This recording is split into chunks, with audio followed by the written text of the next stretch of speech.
നമ്മുടെ Rocky bye Trivandrum എയർപോർട്ടിൽ വന്നിറങ്ങി. വമ്പൻ സ്വീകരണമാണ് റോക്കിയെ കാത്തിരുന്നത്. ആയിരക്കണക്കിന് ആരാധകര് റോക്കിയെ കാണാൻ എയർപോർട്ടിലെത്തി. റോക്കിയുടെ ഫസ്റ്റ് റെസ്പോൺസും വന്നിട്ടുണ്ട്.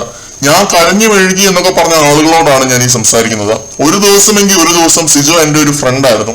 സിജോയ്ക്ക് അച്ഛനും അമ്മയും കൂട്ടുകാരും ഒക്കെ ഉണ്ട്. അതാണ് സെക്കൻഡ് റീസൺ. അതുകൊണ്ടാണ് ഞാൻ കരഞ്ഞത്. പിന്നെ 6 വർഷം ഞാൻ കാത്തിരുന്ന് കിട്ടിയ എന്റെ അവസരം നഷ്ടപ്പെട്ടല്ലോ എന്ന് ഓർത്താണ് ഞാൻ കരഞ്ഞത്. അതാണ് ഫസ്റ്റ് റീസൺ. കേറിയപ്പോഴും ഞാൻ പറഞ്ഞിരുന്നു അച്ചമെമ്പതില്ലേ, പേടി എന്നൊരു കാര്യമേ ഇല്ല എന്ന് റോക്കി തമിഴിൽ പറഞ്ഞതാണ്. അത് ആദ്യവും പറഞ്ഞത് ഇപ്പോഴും പറയുന്നു. അസി റോക്കി എന്ന കണ്ടസ്റ്റന്റ് അവിടെ നിൽക്കാൻ ഏറ്റവും യോഗ്യതയുള്ള, ഏറ്റവും ഡിസേർവിംഗ് ആയിട്ടുള്ള ഒരു കണ്ടസ്റ്റന്റ് തന്നെയായിരുന്നു. ഇപ്പോഴും അവിടെയുള്ള പലരും അവിടെ നിൽക്കാൻ ഒട്ടും യോഗ്യതയില്ലാത്തവരാണ്. പക്ഷെ റോക്കി അങ്ങനെയല്ല, ഒരു കണ്ടന്റ് മേക്കർ ആയിരുന്നു.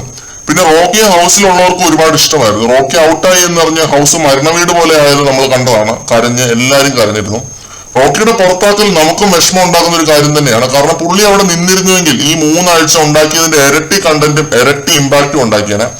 അത് നമുക്കും ഒരു കണ്ടന്റ് ക്രിയേറ്റർ എന്ന നിലയിൽ നമുക്കും ഒരുപാട് ഗുണമുണ്ടായിരുന്നു റോക്കി അവിടെ ഉണ്ടായിരുന്നുവെങ്കിൽ.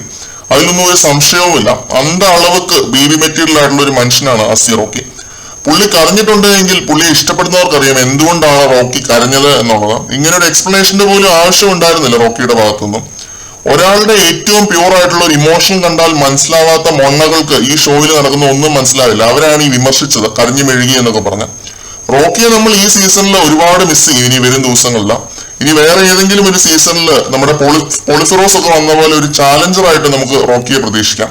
ഈ സീസണിന്റെ അവസാനം ഗ്രാൻഡ് ഫിനാലേക്ക് നമുക്ക് പ്രതീക്ഷിക്കാം. അല്ലാതെ ഒരു തിരിച്ചുവരവൊന്നും ഈ ഒരു മത്സരത്തിൽ ഞാൻ പ്രതീക്ഷിക്കുന്നില്ല.